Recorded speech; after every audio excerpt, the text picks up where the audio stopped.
네, 안녕하세요. 오늘은 또 제가 특별한 걸 또 준비해봤습니다. 맨날 특별하네. 오늘은 저희가 최근에 건축을 좀 하고 있어요. 신축 공사를 좀 하고 있는데 신축 공사에 대한 이렇게 프로세스를 잘 모르는 분들이 있어서 저희 건축사님한테 좀 요청을 한 자료거든요. 건축은 어떤 식의 과정을 통해 가지고 되는지, 설계를 하고 나서 어느 정도 후에 내 건물을 지을 수 있는지 미리미리 좀 준비할 수 있는 시간들을 마련해보고자 제가 요 표를 보면서 좀 설명드리려고 합니다. 물론 뭐 여기 나와 있는 표대로 100% 다 스케줄이 되는 건 아니고 여러 가지 변수가 생길 수 있는데 가장 스탠다드한 게 이 정도가 되지 않나라는 생각이 들어서 제가 한번 준비를 하게 됐습니다. 그래서 여기는 뭐 이제 신축에 대한 설계 일정표인데, 예를 들어 가지고 저희의 기준은 3월 셋째 주를 기준으로 시작을 했고요. 그래서 착공이 들어가는 거는 8월 말에서 9월 초 정도에 착공이 들어가는 걸로 저희가 이렇게 계산을 했는데, 물론 뭐 구청에 따라 가지고나 아니면 여러 가지 조사하는 거에 따라서 이게 좀 딜레이가 될 수도 있고 아니면 더 빨라질 수도 있습니다. 그거는 참고해서 하시면 되는데, 이거는 가장 스탠다드한 과정이다 라고 정도 생각해 주시면 될 것 같습니다.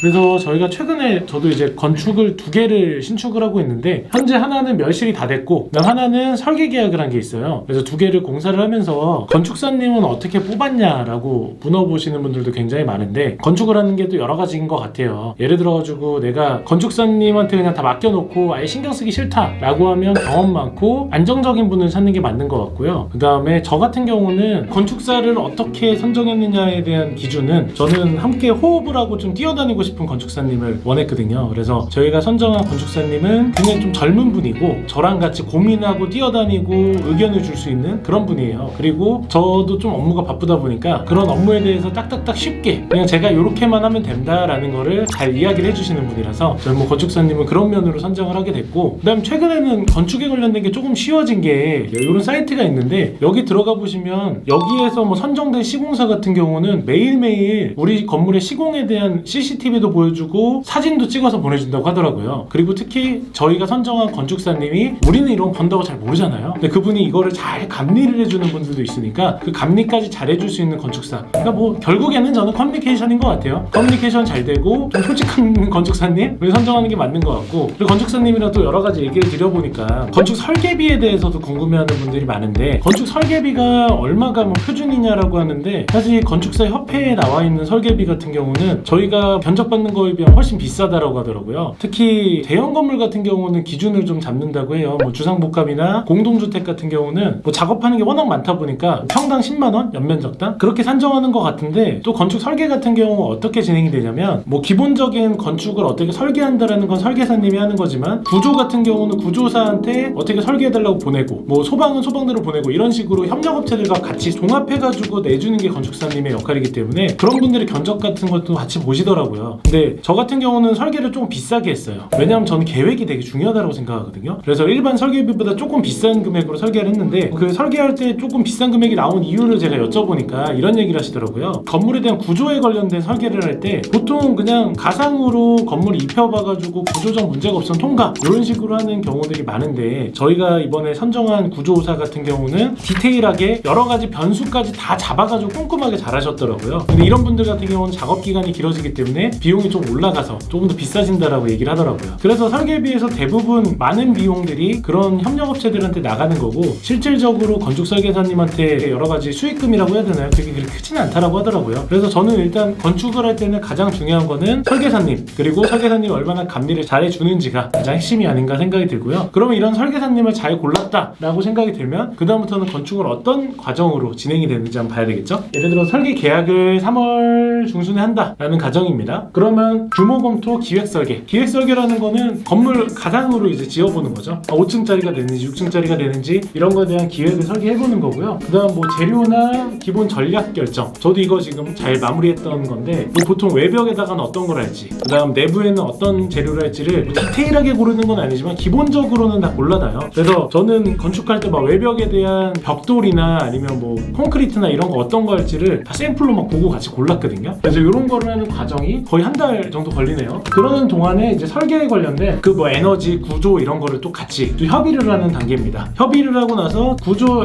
뭐 에너지 설비에 관련된 거를 소위 말해서 건축사님 외주를 주겠죠. 네, 그분들이 그거에 대해서 잘 검토를 하고 나서 이제 허가를 받기 위한 도서를 만들어야 돼요. 보통 뭐 허가할 때 뭐 대충 이렇게 해서 한다라는 게 아니라 우리가 어떤 식으로 준비를 했기 때문에 그거에 대한 정확한 서면이 필요하겠죠. 그거에 대해서 도서를 만드는 기간들이 필요하고요. 이 기간 동안에 저희는 뭐 대지에 대한 정확한 내 땅이 어디까지인지에 대한 그 지적 측량을 했었고, 그 다음에 이런 도서가 모두가 완료가 되면 허가 접수를 하더라고요. 그래서 실제로 뭐 설계 계약하고 나서 허가까지 얼마나 걸리냐, 거의 3개월 정도를 잡아놓은 것 같은데 저도 한 3개월 정도 걸렸던 것 같아요. 저희도 너무 급하게 하진 않고 그냥 평범하게 했던 것 같거든요. 그래서 한 3개월 정도 후에 허가를 접수를 하고요. 근데 허가 접수하는 동안 또 이제 또 견적이나 이런 도서, 견적 도서가 뭐냐면 이제 시공사들한테 이 설계 계획을 가지고 어떤 것들이 들어가니까 견적을 내주십시오라고 제안을 하잖아요. 그 도서를 또 만드는 과정인 것 같고요. 그리고 주무관과 상담 이런 거는 사실 건축사님들이 하는 내용들인데 이런 과정을 통해 가지고 건축 허가가 완료가 됩니다. 아무튼 설계 계약하고 나서 한 3달 정도 후에 건축 인허가가 완료된다라는 거죠. 그다음 시공사 같은 경우는 저희가 이제 허가 접수를 하는 순간부터 일단 기본적으로 몇 군데는 조금 알아놨어요. 그래서 기본적인 저희가 이런 견적 도서를 통해 가지고 기본적인 견적이나 감을 조금 보려고 일단 자료들은 다 보내놓은 상태고요. 그러면 이제 견적 도서 배부인데, 이게 견적 도서가 뭐냐면 또 아까 말씀드린 것처럼 시공사에다가 우리가 이런 공사를 할 거니까 견적을 얼마 내주세요라는 도서인데, 이거에 대한 정확한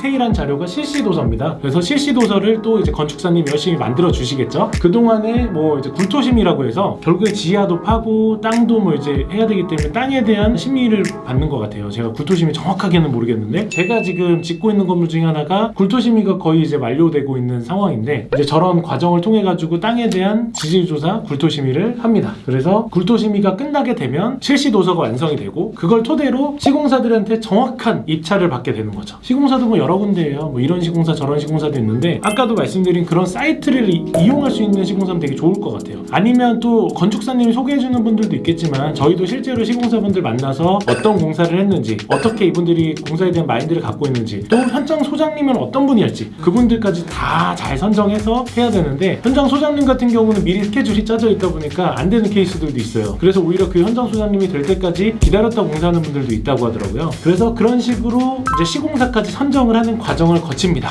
뭐 공사용 도서도 작성을 하고요. 시공사랑 또 이제 계약도 하겠죠. 그래서 착공에 들어가는데 여기서는 기준으로 한 5개월 정도 잡았네요. 저는 이거보다 조금 더 들 것 같아요. 지금 보니까 상황이 넉넉 잡고 6개월, 큰 건물이 아니라 일반적인 건물을 지을 때는 한 이 정도니까 참고해서 보시면 될 것 같고, 그 다음부터는 이제 공사를 하는데 여기서는 공사 기간을 한 10개월 정도 잡았네요. 여기 건물 같은 경우는 한 연면적 300~400평 정도 되는 건물을 기준으로 잡으신 건데, 보통 한 이 정도 드는 것 같아요. 그냥 일반적인 중소형 건물을 지을 때는 한 10개월 정도 들지 않나라는 생각이 듭니다. 그래서 뭐 공사 준비 및 철거 같은 경우도 재밌는 게, 제가 실제로 이번에 3층짜리 건물을 철거를 했어요. 저희 건물을 철거하는데 비용이 약 한 3천만 원 정도 소요가 됐고, 뭐 기타 여러 가지 비용이 들어서, 제가 짓는 건물에 대한, 이게 저희가 가상으로 짓는 건물의 내용들인데 7층짜리 건물을 짓고 있어요. 일단 설계비가 저희가 한 5천만 원 정도 들었던 걸로 알고 있고, 그 다음에 감리비가 1,500만 원, 그리고 철거비가 한 3천만 원, 기타 잡다구리하게 들어가는 게 많아요. 뭐 철거를 할 때 철거에 대한 또 허가를 받는 비용도 내는 게 있고요. 건축 인허가가 낼 때 인허가에 대한 것도 내는 비용들이 있어요. 측량할 때도 측량 비용 내고, 아무튼 뭐 잡다구리하게 해서 거의 1억은 든 것 같은데, 건축비 제외하고 생각보다 많이 들죠. 이런 것도 있고, 그 다음에 은행 이자도 저희가 한 1년치 정도 빼놨거든요. 1년치 빼놔가지고 계산을 했는데 1년보다 더 빼야 될 것 같아요. 왜냐면 과정이 생각보다 오래 걸려가지고, 아무튼 뭐 이런 과정을 통해 가지고 그렇게 됐던 것 같고, 그래서 오늘 제가 보여드리고 싶었던 거는, 저도 이런 과정을 통해서 지금 신축을 진행하고 있고, 건물을 또 새로 짓는 분들 같은 경우도 어떤 과정을 통해서 얼마나 시간이 필요한지에 대해서 되게 궁금해하는 분들이 많아서 좀 참고를 해봤고요. 보통 그렇게 생각하시면 될 것 같아요. 내가 예를 들어서 부지를 매입을 하거나 부지를 건축을 내가 생각을 하고 있는 상황에는 최소한 6개월 전부터는 설계를 받고 준비를 미리 해놓으세요. 그래야 추가 이자 비용이나 딜레이 비용 없이 무난하게 신축하는 게 가능하지 않나 라는 생각이 들더라고요. 그런 준비를 뭐 이렇게 꼼꼼하게 잘하는 분들 같은 경우는 이렇게 하시는 게 좋은 것 같고, 아니야, 차라리 더 빨리 하세요. 무조건 빨리 해서 더 여유 있는 시간을 가지고 고민해보면 더 좋을 것 같아요. 건축 자재 같은 경우도 실제로 더 많이 보러 다니고 그러면 더 좋을 것 같아서, 아무튼 뭐 이런 과정을 통해서 신축을 하면 될 것 같다는 생각입니다. 또 궁금한 점 있으시면 제가 아는 한도에서는 최대한 많이 이야기를 드릴 테니까 댓글로 남겨주시면 해드리겠습니다. 감사합니다.